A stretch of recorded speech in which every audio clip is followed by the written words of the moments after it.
Our breaking news story, President Cyril Ramaphosa has appointed Raymond Zondo as the new Chief Justice of the Constitutional Court. He'll take up that position on the 1st of April. At the same time, Ramaphosa says he intends to nominate Supreme Court of Appeal President Justice Mandisa Maya as Zondo's deputy. DA leader John Steenhuisen joins us now for reaction. Mr. Steenhuisen, thanks for your time. We appreciate it.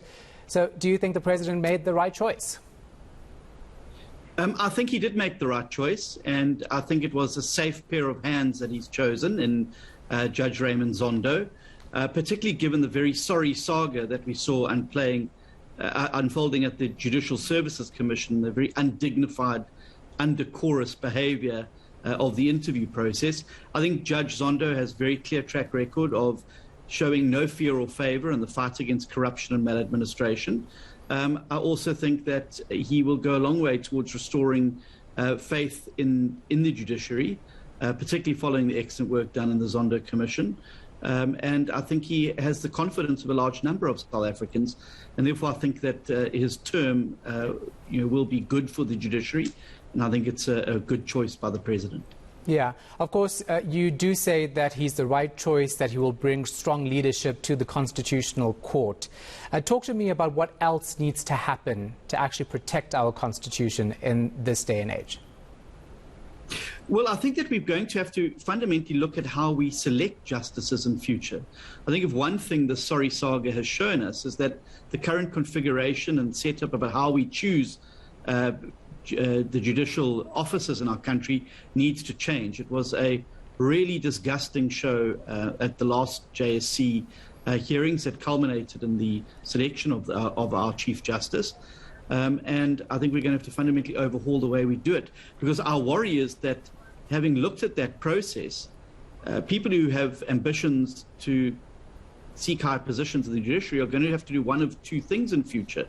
They're first of all going to make a decision whether it's worth going through the process in its current configuration. And I think if one looks at the treatment meted out to Justice Mlambo particularly, I think that many good judicial officers will be very, very circumspect about putting themselves through that process. Or secondly, to break bread with factions in that particular process in order to advance your cause and retreat the cause of your opponents in that. And both of which I think will be very unhealthy developments for ensuring we've got the very cream of the crop in the legal fraternity taking up these key positions in defending our Constitution and interpreting it and making sure that its principles are upheld continuously.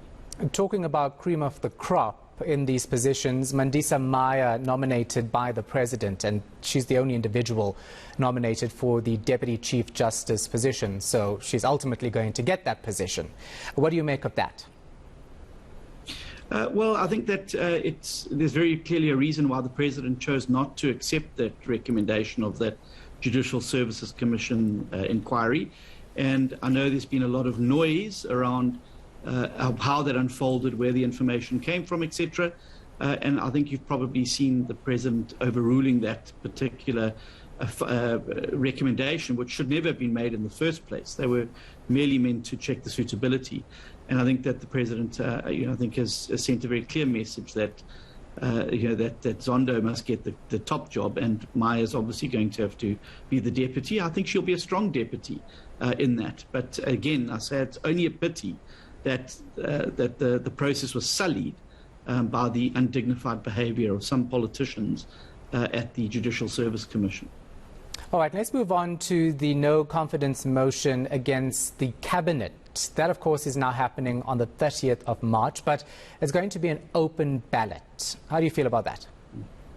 Well, there's two things that concern me. I mean, first of all, I welcome the fact that we're going to be able to have the debate this motion, no confidence in the cabinet, excluding the president, because I think these freeloaders and crooks have been sitting in these positions too long, and every bit of suffering that South African people endure can be traced back to ministers who aren't doing their jobs. And as I've said in your show before, I think the president had a motion of no confidence in his cabinet when he brought on outsiders into the presidency to essentially do the work of the cabinet.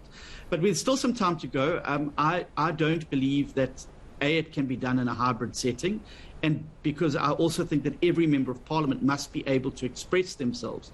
We would prefer a secret ballot because we know there's intimidation from the various factions within the governing party, and we know that there are members in the ANC who are also very circumspect about members of their own party serving in cabinet positions, and how the step-aside rule has been selectively applied to certain factions within their party and not to others.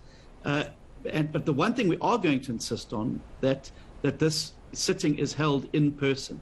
What you can't have is a party whip getting up and saying Party X casts all its votes in a certain way. I believe that this has got to be a matter of conscience, and that MPs should be given the right to be able to, as they have in the past, express themselves on it without being whipped into a corral by one faction or the other. Chances are pretty slim, though, right, of this even happening, because ministers who are MPs are going to vote as well, and the ANC still holds the two-thirds majority here. Well, there's an interesting angle, and it's something we're going to be pursuing over the course of the next week, heading into the 30th of March. The parliamentary rules are very, very clear, particularly in Rule 20, around conflicts of interest, and particularly where there's a financial conflict of interest. And the code of conduct of public representatives means that you've got to recuse yourself when there's a matter in which you have a clear financial interest. And I think this is untested territory about whether, in fact, a cabinet minister will be allowed to participate in the vote about whether they keep their job, their 2.5 million rand salary, their fancy office, and their 2 chauffeur-driven vehicles and their 2 fancy houses in Pretoria and Cape Town. I think there very much is a conflict of interest there, and I think that there's some precedent that's going to have to be teased out here about whether, in fact, they will be able to participate where they have a very clear conflict of interest. And it's going to be interesting to see how that develops in the coming days and weeks. All right. Thank you so much for your time. Appreciate it. DA Leader John Steenhuisen.